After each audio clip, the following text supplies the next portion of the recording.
Perhelatan Pekan Olahraga Nasional ke-20 sudah usai, namun para atlet Bali tidak seluruhnya bisa kembali ke kampung halamannya karena terpapar COVID-19. Ada 18 atlet asal Bali yang terinfeksi COVID-19 dan saat ini masih menjalani isolasi di Papua.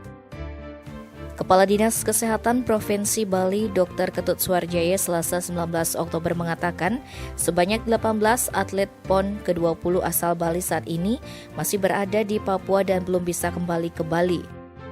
Ke-18 atlet tersebut merupakan pasien COVID-19 tanpa gejala atau OTG.